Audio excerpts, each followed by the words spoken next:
Nick Jensen, who is the California Native Plant Society statewide conservation program director. And in this position, he oversees the conservation work of staff and volunteer advocates statewide. Nick's work involves state and federal legislative advocacy, project level work, including presiding over litigation, participation in coalitions of environmental organizations, media relations, and supervising a team of talented conservation professionals. Nick earned his BS degree in environmental horticulture at UC Davis and recently completed his PhD in botany at Claremont Graduate University. As a graduate student, Nick produced the first flora of Tejon Ranch and studied evolutionary patterns in perennial streptanthus, jewel flowers. He's a fellow of the Robert and Patricia Switzer Foundation. From 2006 to 2010, he was employed by CNPS, first as a vegetation program assistant, and later as the rare plant program director. Nick has also worked as a botanist for the U.S. Forest Service, Chicago Botanic Garden, and the private consulting industry. Now, we're especially fortunate this evening because Nick is going to give us a 3-in-1 deal. First, he's going to provide a tour of updates on big endeavors from the CNPS Conservation Program. Next, he'll provide an overview of our brand new Conservation Advocacy Toolkit. And lastly, he will introduce our latest publication, Wildflowers of California. Thank you so much for joining us this evening, Nick, and take it away. It's all yours. Yeah, thanks so much. Really, it's a pleasure to be on with the Ranch Chapter. 50 years, that's fabulous. I think anybody who can do anything for 50 years deserves a big round of applause. So I'm always thrilled to be able to present to our local chapters because you are the engine that makes this organization run. I think of us as staff people playing a pretty small role in comparison to what all the work that is done across our 36 chapters statewide and I guess into Baja California. This evening, actually, so I want there to be truth in advertising.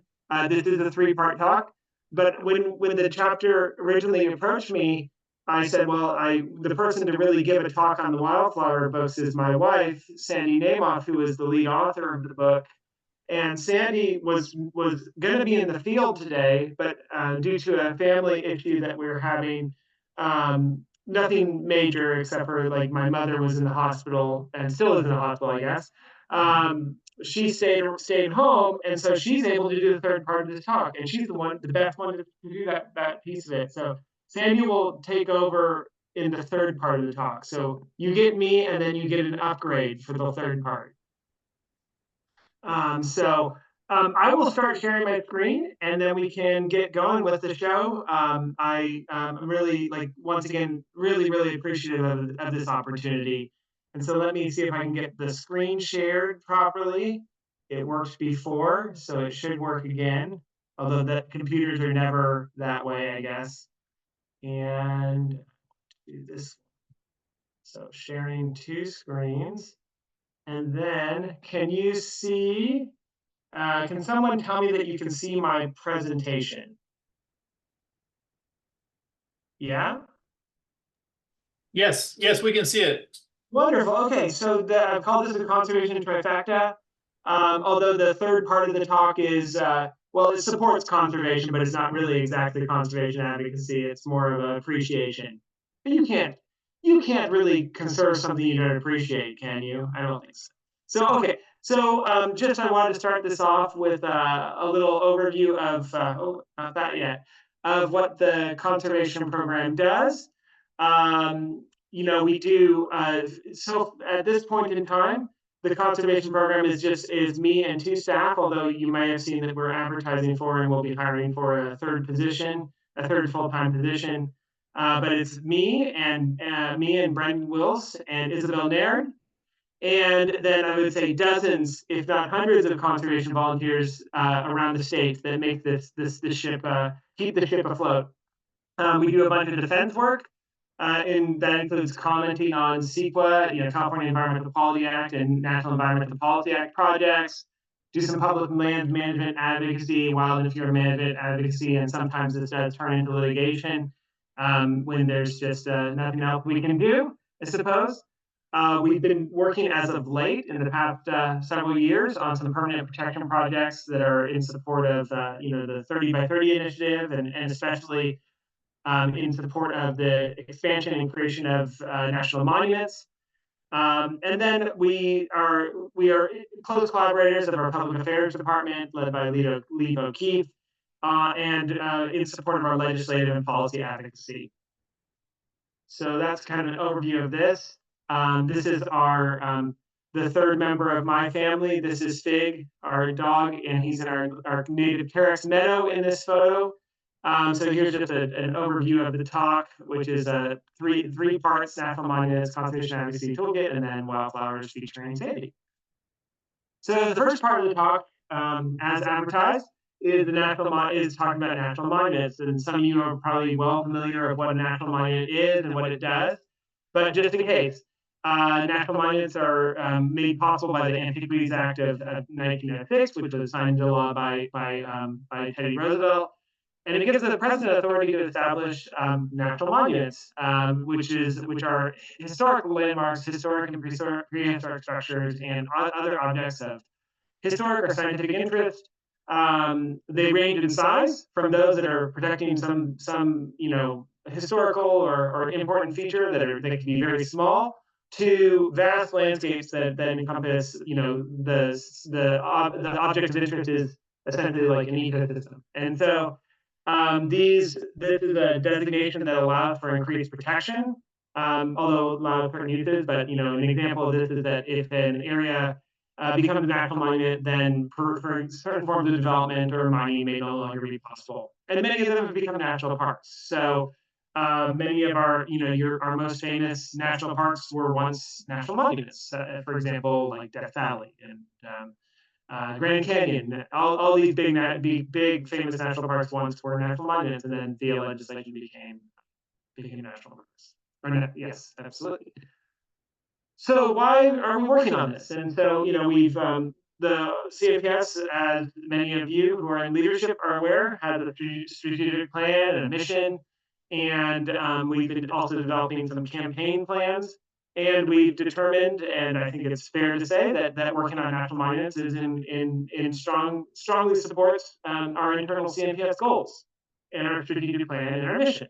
And so that's, I think that's what all of our work should be guided by, is by the work that is, ultimately approved by chapters and chapter leaders and leaders in the organization. But it also supports, goals that are broader and bigger than CNPS, including 30 by 30, which is the statewide effort to save 30% of our lands and waters by 2030, which is super ambitious and is something that of course we support. Also, America the Beautiful, which is the national analog of the state 30 by 30. But then another great reason to work on national monuments is that there is an opportunity. We are in Biden's hopefully first term. Well, we are in not what will hopefully be his first set of two terms, at least personally from my own perspective. But there is that we are aware and have witnessed that he is interested in using the Antiquities Act and has already done so several times. I'll talk a little bit more about that. So there's an opportunity and urgency. Nick, there's just a question here. People are noticing in the chat that there's a little bit of an echo. We wonder if do you have two devices on or something? I don't. It might be someone else. Okay. Okay. I don't have two going. Oh, it's okay. Okay. So there are a number of monument campaigns that have the possibility of being acted upon by the Biden administration during his first term. A couple of these have already become successes. You probably, if you are followers of, didn't want to go that way. My goodness, why did it go forward? If you are a follower of CNPS on our social media or receivers of e-news and all that stuff, you will have heard that, or maybe you just heard about it on the news, that the president already has taken action in early May to expand Berryessa National Monument to add a place that is very special to many of us called Molokwayuk or Condor Ridge. up near kind of to the east of Lake Berryessa, not Lake Berryessa, east of Clear Lake, north of Lake Berryessa. And then also the expansion of the San Gabriel Mountains National Monument. And there are three more that we're hoping to see to fruition before the end of the first term. And those are Satitla, which is also called Medicine Lake Highlands, so up in Siskiyou County, far northern part of the state. The Chuckwalla National Monument, which is essentially just south and east of Joshua Tree National Park. And then one that's called Whitson, which is in Imperial County at the California Arizona border in the Imperial Valley and adjacent areas. So that's what we're working for still. So we're saying three more in 2024. So there's three of the campaigns we're hoping to be successful in ensuring the protection of three additional pieces of land, which are I think close to 1 million additional acres in the next couple months. So small task. It is not, but it is an achievable task, I think. So this is kind of how monuments are designated. First, that usually these campaigns originate from some sort of need or endeavor that local groups, tribes, organizations are excited to put into effect. I'm seeing a typo on my slide. And legislation is still spelled with an N, as far as I'm concerned. But it's always fun to find typos on your slides when you're giving a talk. It's one of my favorite things in life. Just kidding. But first of all, the idea is that national monument campaigns start with the need, establish need, and then they build support all the way through the finish line. There is federal legislation that is introduced, site visit by elected officials and members of the Interior Department, Department of Interior, or Department of Agriculture, depending on what jurisdiction the monument is to be under. And a very important step, an agency public meeting takes place, where it's basically a listening session for the federal officials to hear from the affected folks as to what they think about the proposed expansion or creation of a new monument. And then there's the monument designation. And this is the pattern that San Gabriel Mountains and Molokai Yoke followed, and we expect the same pattern to follow for other ones as well. So a lot of what we're doing is, in some regard, is organizing towards these public meetings. And we've been, pushing the news about a public meeting that is happening this week on June 14th in Indio, California. I know that's a small distance from Marin County and environs. But hey, I thought I would just leave this in here with the chance that somebody is itching to go to the desert during the summertime and wants to get a little bit of extra sunlight, or has maybe family to visit or something like that. But what happens is that these public meetings are incredibly consequential. They are the chance to show support. They are the chance for these coalitions that have worked in many cases, or in most cases, for years to shine. They're organized by federal agencies. They're given very short notice. We get about a week notice that we're going to have one of these public meetings, and we have to organize, let's just say hundreds of people to attend a meeting in a short period of time. And so we are working closely with chapters in Southern California on this. I really don't entirely expect anyone from your chapter, from the Marin chapter, to pick up their life and go down to SoCal this week, but maybe there is someone in the audience. But we've been working really closely with chapters in Southern California to develop outreach lists, and we're doing phone banking and emailing and all kinds of really good I think outreach work, organizing work. And I would say that the photo here that you're seeing on the side of the screen here, the right side of the screen, is what is a photo from what is now considered the gold standard of success in monument campaign, which is that we had 200 people attend the Molokai Yoke public meeting. Maybe somebody in the audience here tonight was at that meeting. 70 speakers and 0 opposition, which has never, to our knowledge, has never happened before in these types of meetings.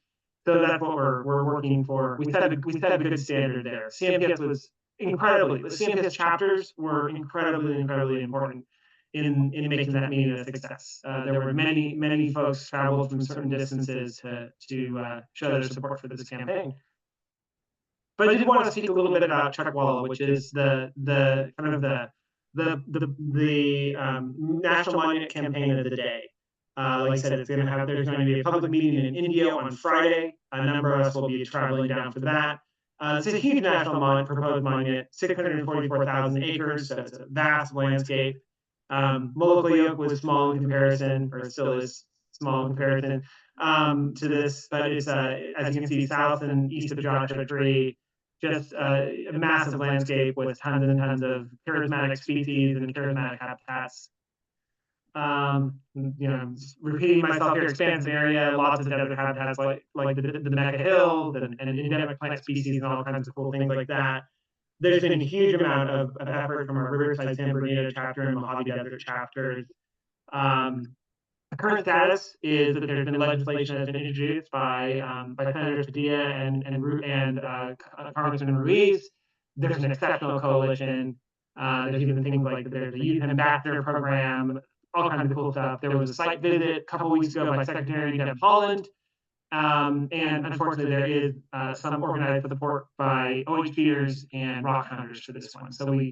Which means that the meeting on Friday is super important. It's very important for us to have a great deal of support and turnout for that event.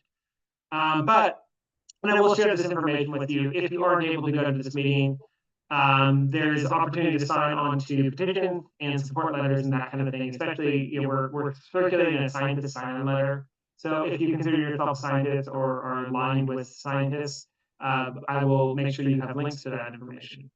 So actually, there's a QR code, but these also come in non-QR codes. So if you're not, if you're technologically challenged like I am, and want just a URL to click on, I can send that to this group as well.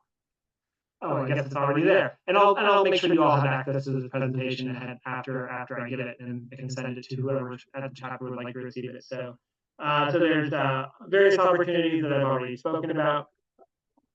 And then, we as we go forward with other national monuments, and including the Chuckwalla proposal, there's a lot of things that our chapters can do. And some of this is very local in nature. So sometimes, like I wouldn't expect folks in Marin County to have connections with local governments in Riverside County. That would be wonderful if you did. But some of this is local in nature.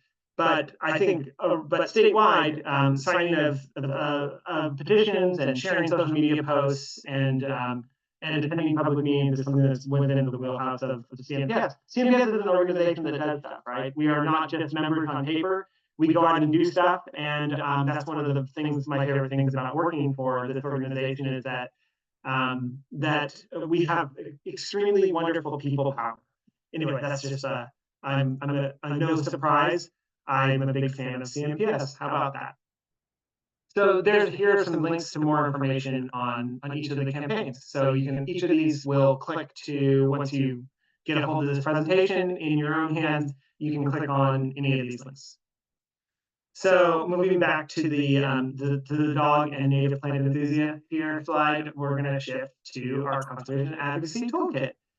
Great, Nick. I just want to make another announcement.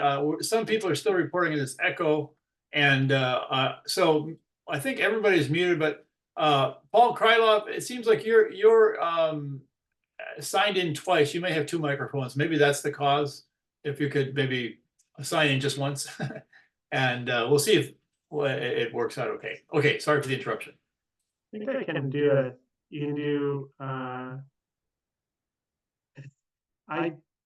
I was just able to mute everyone.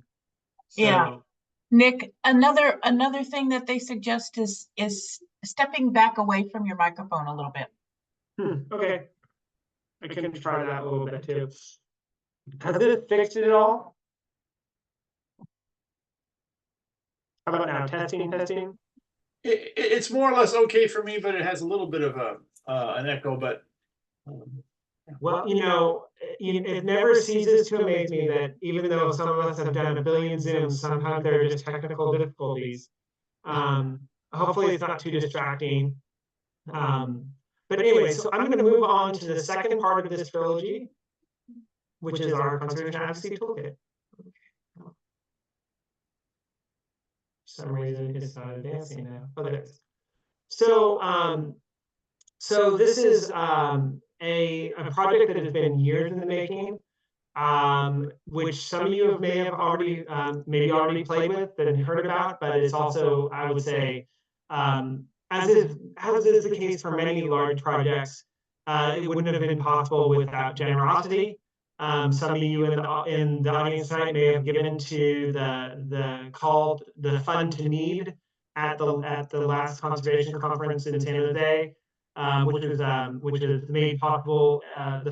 This project was made possible by a generous donation and matching donation by the Louis, who are your Voynich chapter members, and not just members; they're active members of our organization.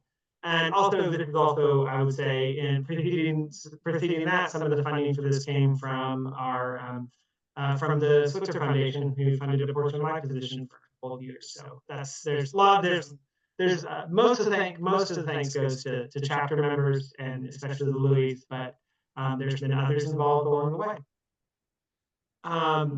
So one of the things that we hear a lot about from our partners and from people who have worked with us and people who are professionals in advocacy and legislative work, that CNPS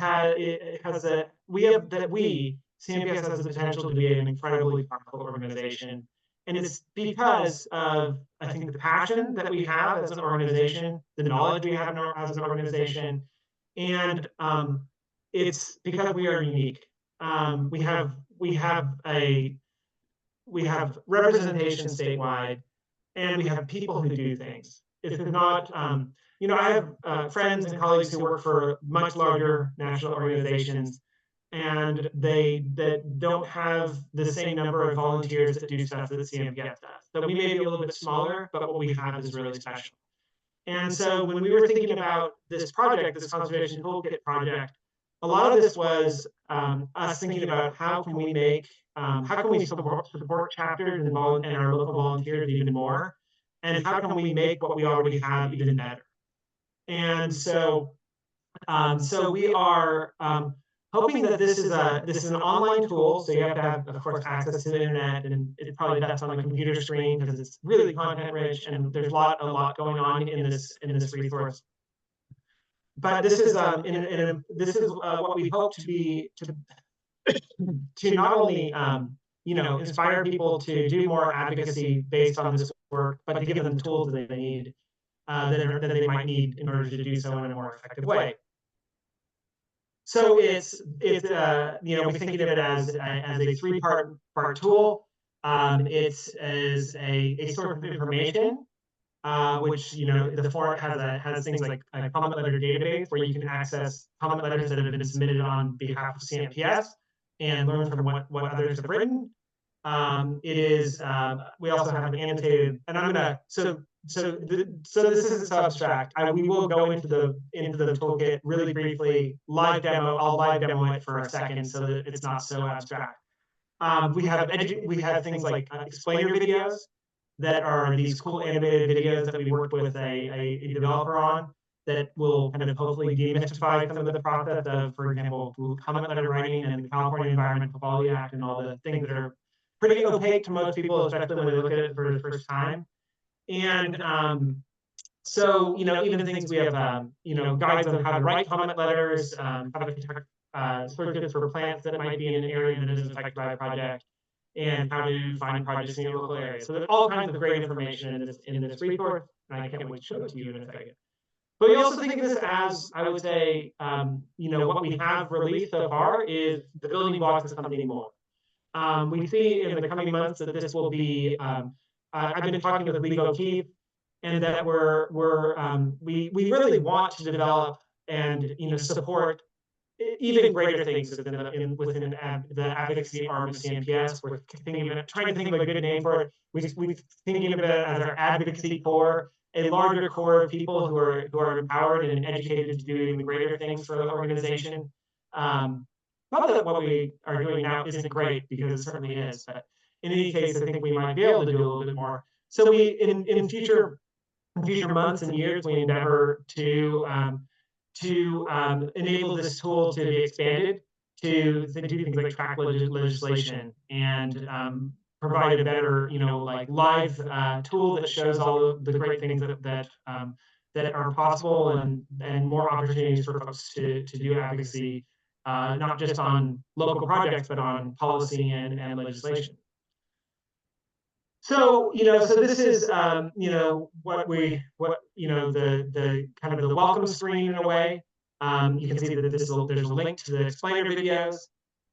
This is a tool that is designed that hopefully someone with very little experience could get on and learn everything they need to write for example, a comment letter, a CEQA comment letter, a California Environmental Quality Act comment letter on a local project. And also some of the legal principles behind all that, so that at least that's the goal. It hasn't been released for too long, and we would love anybody who decides to make use of this. We would love feedback. There are various places to start. There's of course our CEQA 101, which tells you all about CEQA. There's information on how to get involved and how to write comment letters, and all this can be started with a 10-minute crash course video series that tells you about CEQA and all the great things that you can do as a member of the public, exercising your rights to speak out for the resources, your local resources that are of great interest to you, and of course of great interest to CNPS. We also have some information on the real world impact of the work that CNPS does. Some links to stories, links to blog articles, and that kind of thing. So it's hopefully inclusive of some of the other great things that CNPS has been working on in recent years and months. And it's safe to say that there's a ton of information. Lots of information on CEQA, practical tips and tools, and resources for in-depth research and those types of things.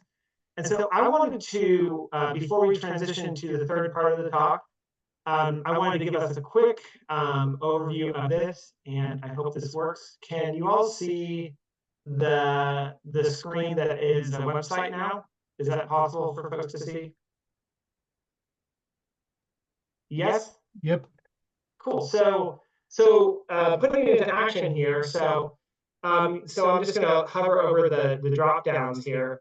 You can see that this is our toolkit.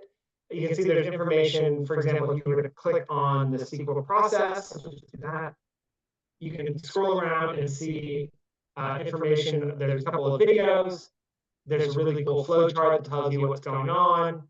And anyway. As you can see, lots and lots of content.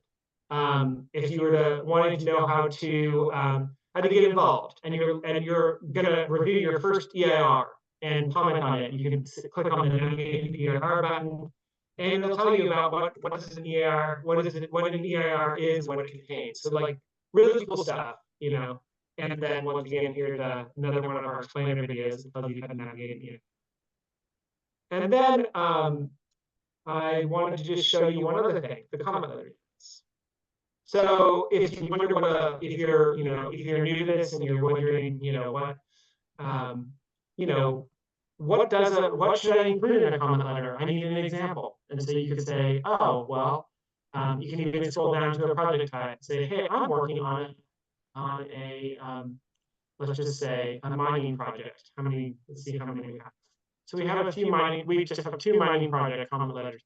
But you could click on this and it'll tell you, where the project is, who wrote the letter, and then you can even click on here and download the comment letter that was submitted on behalf of CNPS. And before I pass the computer over to Sandy to talk about wildflowers, which is probably a good palate cleanser after talking about something like SQL, which is not as exciting as wildflowers, I will admit. We would love to have your comment letters in this database. So you can, there's a thing here, the comment letter upload form, and you can click on this. I don't know what's going to happen here live. So if you, the Marin chapter, have happened to write a comment letter for a project that is in your area, you can say, hey, I want this to be included in the database. And you fill out this form, and then by and by, we will get it up on the web, and others can use your comment letter. And so I'm going to switch back to the slideshow, and assuming you can see that, I'm gonna pass in the this smorgasbord of topics back to something that is of interest, I think, to everyone in the audience, which is wildflowers. So I can just pass it to you, Sandy. Sandy, you might introduce yourself. Hi, everyone. Kind of clear here. I'm Sandy Namoff. I am one of the authors of Wildflowers of California. So it's this wildflower book that CNPS has just published with Timber Press has published, and CNPS is the author of the book. My background is in botany. I met Nick in graduate school at Rancho Santa Ana Botanic Garden, and did where we both did our graduate work. And since then, I've been working mostly as an educator and as a consulting botanist for the most part. And Wildflowers of California was kind of my COVID project. So it was a funny time for a lot of people, and the opportunity came up to work on Wildflowers of California. So I ended up taking that on and organizing the volunteers. Many of you, I think, are the volunteer. You know who I'm talking about because you've been on the calls for the book and have provided photos and have helped with the rare plant section. So just, part of this talk is just to thank you for that and show you, a little bit of the book, which is available, and I'll have the information about how to get your hands on a copy of that book if you don't already have one. So first off, I wanted to just say that the book is dedicated to basically to everyone, to all plant enthusiasts who have made the California Native Plant Society a really special organization, and specifically, we're honoring the memories of people who were important. There's a lot of people who worked on this book, and we wanted to honor the memories of people who were important to us, who really deeply cared about the flora of California, who would have helped, who probably would have been really interested in working on the book if they could. And for me, that person was Jessica Mayo Roscoe, who was a graduate student that who I went to school with at Rancho. And so, I just, really just wanted to point out that this book was just such a community experience that it really did feel like we should, dedicate to the book to the people that we miss who really love plants. So going on, so one of the first difficult tasks with getting this book started was deciding what to include in it. So we had a limit of 900 species that we could include, so profiles for 900 species. And we had a working group, Zoom meetings and a working group in place, and we came up with a list. And then there's quite a bit of back and forth about which taxa, which species that we would actually include in the book. But the main goal, kind of the overarching goal was to highlight like wildflowers that would be most frequently encountered in California. And what that ended up translating into is this idea that if you're walking down the trail, which plants, you're walking down a trail and you see something along the trail and it's going to capture someone's attention. We're hoping that this book, that Wildflowers of California, will allow that new botany enthusiast to be able to figure out what they're looking at, or at least to be able to figure out a close relative. And so that meant including things like trail plant, which isn't, doesn't have the showiest flower necessarily, but it catches your eye, especially if the underside of the leaf is exposed. So that's an example of, something that's maybe not the showiest wildflower, but made it into the book because, we have that kind of goal in mind for it. And so 900 species, we did end up including some very common shrubs and showy trees. I mean, we decided that we needed to have Joshua tree in the book, and that it wouldn't be a California plant book if we didn't talk about that a little bit. And so, and then keeping in line with this idea of wanting people to be able to identify stuff that they're finding along the trail, we included non-natives because so often trails are, lined with non-native mustards and brooms and people want, and sometimes they're beautiful, like in the foothills right now, you have spartinum kind of everywhere and it's incredibly showy and people want to know what it is and maybe they can learn about that maybe it's not the best plant, hopefully that they're not planting it or maybe even trying to control it on their properties. So in general, the book is organized by flower color. It's pretty typical of beginning field guides to organize by flower color first. And then we did kind of diverge a little bit from what Timber Press has done in the past, where where the second level of organization is by family and then genus and species. And I say this is atypical because most wildflower books are organized by like petal number and floral symmetry, stuff that's very easy for beginner botanists to be told about, like, hey, count petals, does the flower look radially symmetric, does it have circular symmetry or bilateral mirror symmetry, kind of easy things to guide beginners towards. But I really didn't want to do that because I wanted the book to be good for, so many people in the California Native Plant Society are beyond beginner botany, but they still will want to use a field guide. I mean, I like using this book myself. And so for that reason, I really wanted it to be organized in a way that was a little bit more intermediate. And so the solution that we came up with that Timber Press was also very happy with was to create a photo key. So when you open up the book at the very before even the intro material is this photo key that has thumbnails of basic flower shapes that you find. And so people can kind of do this like matching game where they have something that looks like, an aster flower, a discoid head, and they don't have to know what that means, yet they can get to the place in the book where you have the, purple or red, discoid, sunflowers, right? They don't even know it's a sunflower, but they can get there by matching.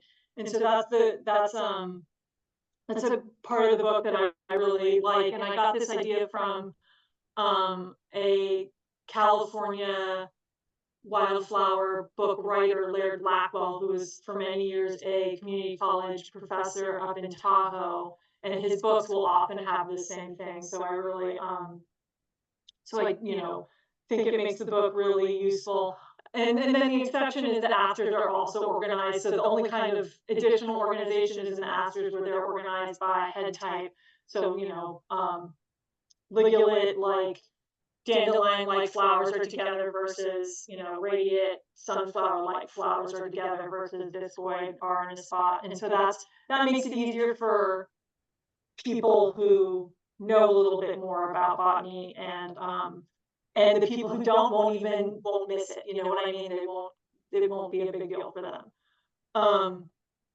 So just a little bit more about the book. It has, this is its table of contents. One thing about the book that surprised me when I got my hands on the print copy of it, it's very beautiful.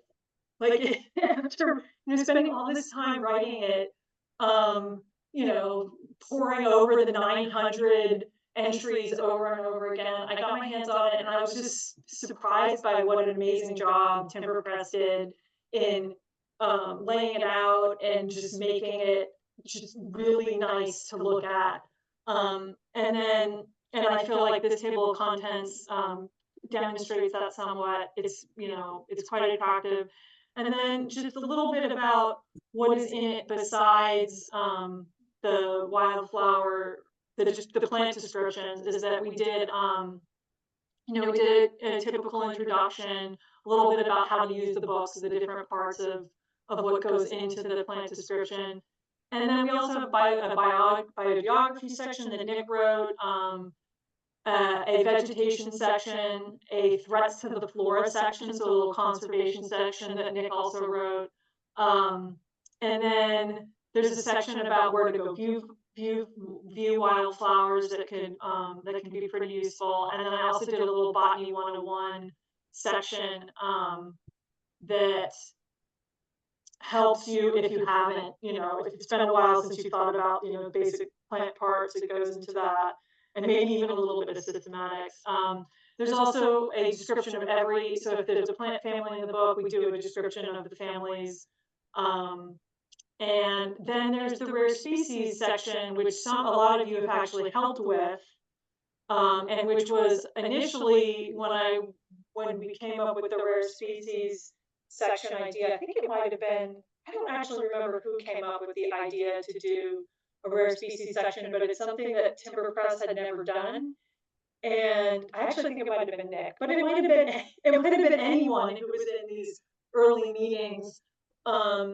And so what we did with that was we sent out an email saying, hey, to all the chapters, to all the CNPS chapters, and said, if we're writing this wildflower book, if you would like to highlight a rare plant that your chapter has worked on, and write up a description and send a picture, and we'll include it in the book.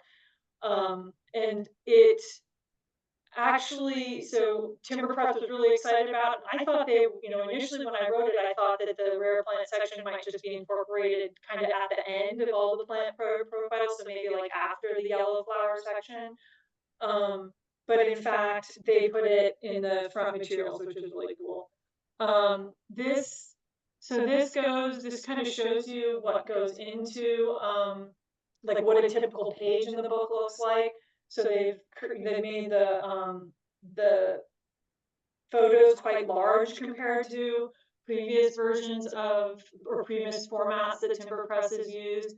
And each profile has, your just kind of basic plant information, genus, species, family, common name, a little bit about the vegetation type, where you're going to find the plant, elevation, and whether it's a native or non-native. So that's just kind of like basic plant information. Then we have a little narrative section where we talk about really kind of anything we want to that's interesting about the plant. So whether it's like, distinguishing it from closely related lookalikes, or something about its morphology, or something about its name that's interesting, that helps you remember what the plant is, or just, key characteristics that help distinguish it. And then in the bolded section below is a reduced section where we have morphological information. So it's a really pared down morphology section that just helps with, again, like very basic morphology of the plant, because we figure if you really want a plant description, you can look at the Jepson manual, and this is really just to see, like, you know, what part of the flower, is showy? Is it the actual flower that's showy? Is it brax? And it's almost kind of like meant to be a bit of a almost like a learning exercise in looking at basic plant morphology a little bit. So we try to do that in that way. And then the author of the book is CNPS, but we had 7 people, including myself, who did the majority of the writing. So Julie Kirstead, Sean Martinez, and Dylan Neubauer all helped with writing plant profiles. Julie Kirstead also edited the entire book, which was really amazing. Bruce Homer-Smith and John Game also worked on plant profiles. But Bruce really had this goal of making the book as approachable, like reducing the amount of jargon, especially in the morphology section, so he contributed to that. And then John Game helped with did the Calicornis section, and did a lot of it, helped with editing as well. And then Nick really wrote a lot of the introduction and kind of structured the book, so helped with how the book would be set up and what sections would be in it. So it was a really collaborative effort. I couldn't have done it with, you know, everyone who worked on it. I appreciate it so much. And photographers, there's over 50 photographers who donated their photos. Seems like there's a slide not coming up. There's a second photographer slide, and I'm not sure why it's not coming up. But oh, there it is. But they just got out of order somehow. But some people donated huge numbers of photos, which I really appreciated. Vernon Smith of Marin Chapter was a big contributor. And I think David Greenberg is Marin. I'm not entirely sure about that. But a lot of help from your chapter and other areas too. So this is a list of all the photographers, but Laura Lovett and Katie Pye, definitely Laura's in Marin, helped with organizing the photos. So the book itself had 3,000 plus photos in it, but thousands, orders of more were donated, and they had to be organized and judged. And so Laura and Katie helped with that. We had botanical illustrations from Joe Medeiros, which was really great. We had help with manuscript review.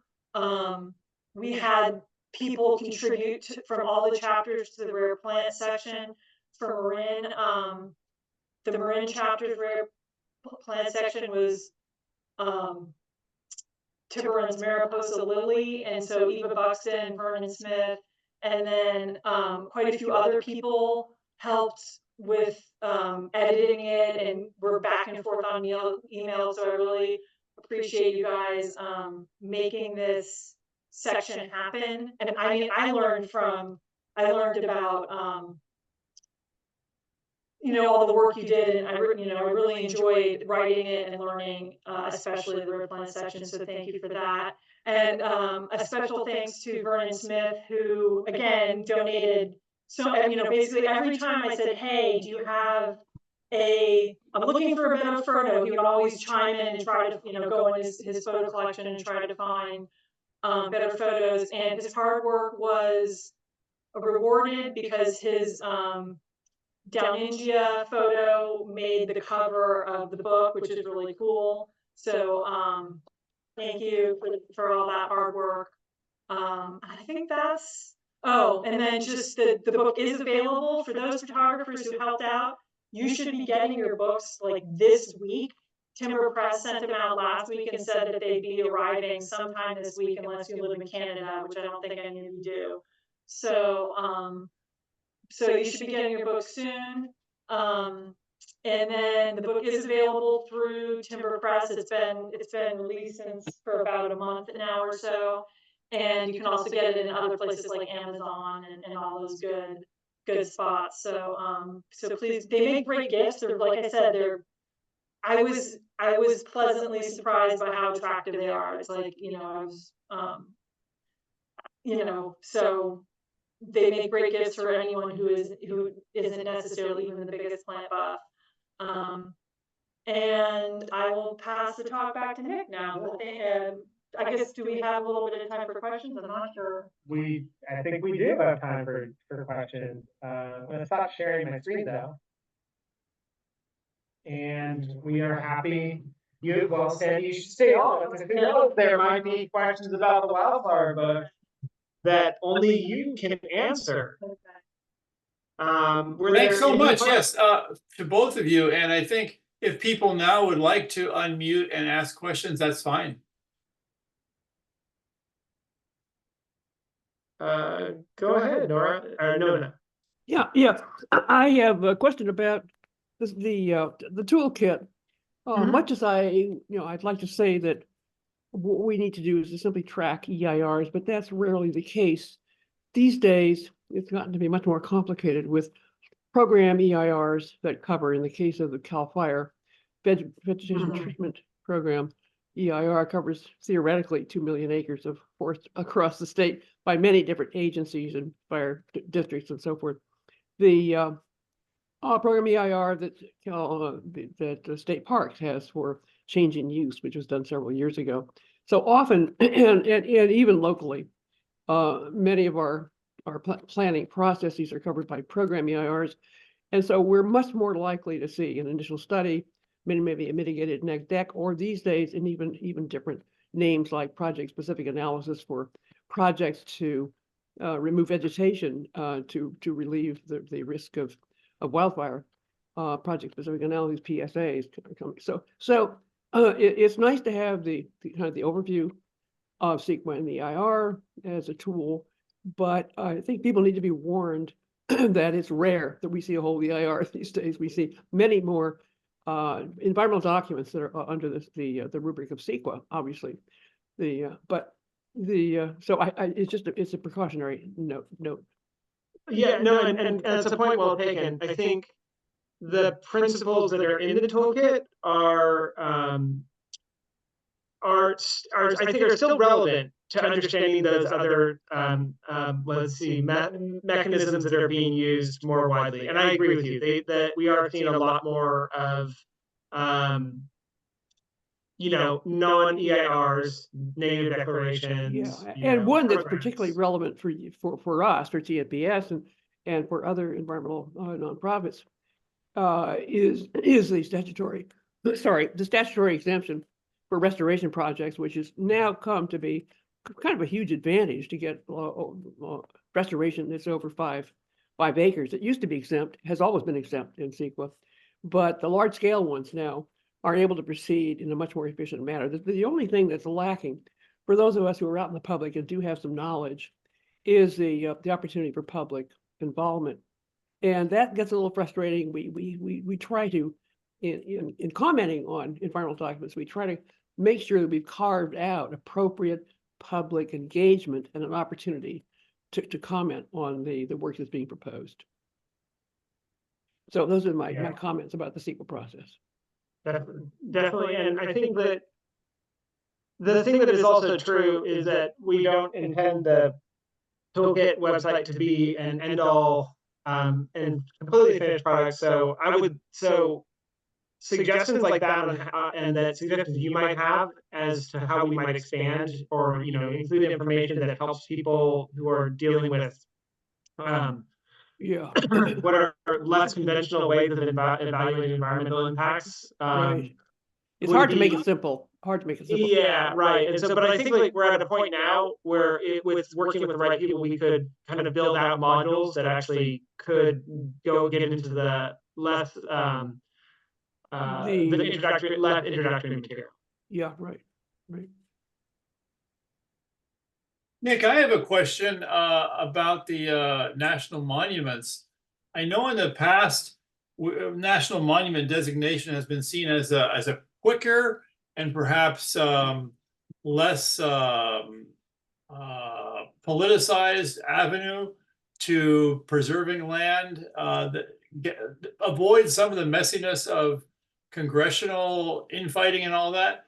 Could you maybe expand a little bit on why the YCNPS has really focused on the National Monument process as such an important land preservation tool?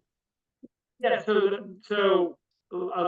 will tell you my story of getting involved in it is related to the work that we were doing to save the place that was called Walker Ridge, and now it's called Molotov. And so we weren't, CNPS in the past didn't, to my knowledge, didn't do a huge amount. I think probably some chapters did some really good work on it, but as a state, at the state level, wasn't as involved in national monument designations. And I'm not sure, like, I mean, we've always done all kinds of good work, so I'm not saying that was at the expense of anything.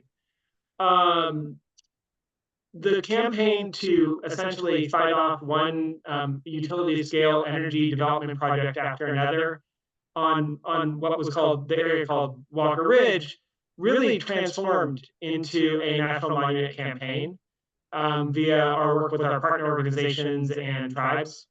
And so we are really, I guess I would say fell in love with this tool, this conservation tool, of actually using presidential authority to permanently protect land. And it jives really nicely with the large landscape scale efforts to conserve large amounts of land, which we're seeing, 30 by 30 in America the Beautiful. And it also jives really nicely with opportunity. I mean, it would be great if we could be working with Congress to pass legislation that would, do things like, create new national parks or create wilderness areas or those type of things, or even actually create national monuments, which is possible via Congress. But we all know that there's an incredible degree of or incredible lack of progress on many things, especially conservation actions at the federal level these days. And so, I guess those are some of the reasons why we're involved. But also, I think that it aligns quite nicely with our with our many of our mission and our strategic plan goals, which are at least in my program, are geared towards saving what's left of our precious wildlands in California. So the main challenge then is to convince the people in the executive branch to actually make this designation. We don't really have to go through any other legislation. Well, right. So that's somewhat true, but in recent years, each of the national monuments that have been designated have had legislation associated with them that includes, for example, a map and what the local activists working for these campaigns would like to see. Maybe they might want to see things like renaming land to respect Native Americans who rightfully have rights to these areas, or would like to see co-management and those type of things. So there is an incredible amount of work that is that is towards influencing the presidential decision, but there's more to it than that, I would say. So there is actually some congressional work involved. Yeah, and I see Mike Painter, who's one of our collaborators. Maybe he has a more eloquent answer than I gave. Not more eloquent. Mike Painter with Californians for Western Wilderness. We're based in San Francisco. Another reason is because the administrations actually have requested and required legislation to be introduced first, because they don't want to be seen as acting unilaterally. Mm-hmm. And so both the Obama administration and the Biden administration have insisted on legislation being introduced first, and they're always looking for local support from local officials, elected officials and organizations in the area. So that's another part of it, is that it's actually one of their requirements, even though it isn't a legal requirement, but it's a political requirement there. Yeah, I think Sandy wanted to say something too. She gets to hear all of my ramblings. That's exactly what I wanted to point out. It's not like CNPS goes directly to the president. It's that there was multiple rounds of activity, engaging legislatures to get involved. It wasn't a unilateral thing. Yeah, so it's in a way good news that the legislation was passed. That's good. Good news. Yeah. Well, the legislation didn't pass. That's the thing. It didn't pass. And so the White House says, okay, we're going to do it on our own. But at least the legislation was there. The one exception would be the Bears Ears National Monument in Utah, which has been a lot in the news because Trump shrank it so much. But Obama did it like at the last minute of his first term because the folks in Utah refused or could not come up with anything. And he said, well, I'm tired of waiting for you people to come up with something. So now I'm going to do it myself. But everything else more recently has had bills introduced in Congress, even though they never went anywhere. Okay, thank you. Any additional questions or comments? Well, I might just say real quick that Laura Lovett pointed out that the wildflower book can be purchased through the CNPS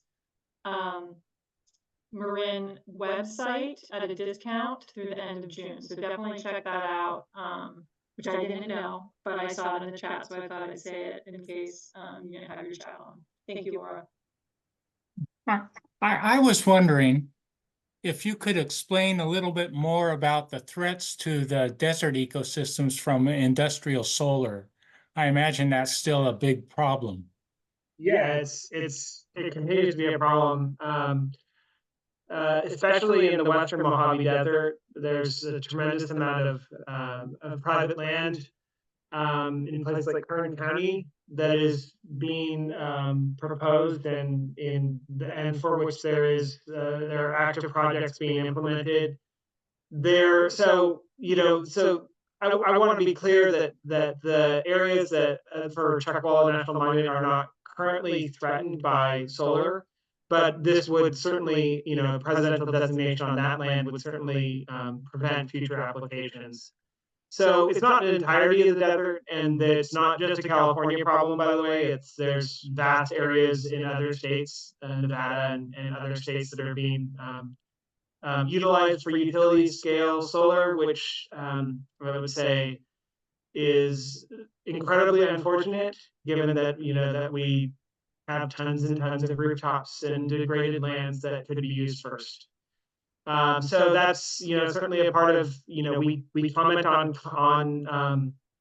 my team, and I think our chapters comment a lot on utility scale solar development projects, and always our first order of business is to point out that this is not, we don't need to be doing this. That said, it is it is a daunting challenge to fight thousands and thousands of acres of development. But I will say it could have been a lot worse. There was, you may have heard of the Desert Renewable Energy Conservation Plan, which was signed into law, I think, in 2016, which ensured that there wouldn't just be a free for all on our public lands in the desert. And so, yeah, it continues. It's a serious issue, and that needs to be fought on a project by project basis, and also via other means, as in as in large scale landscape scale conservation efforts.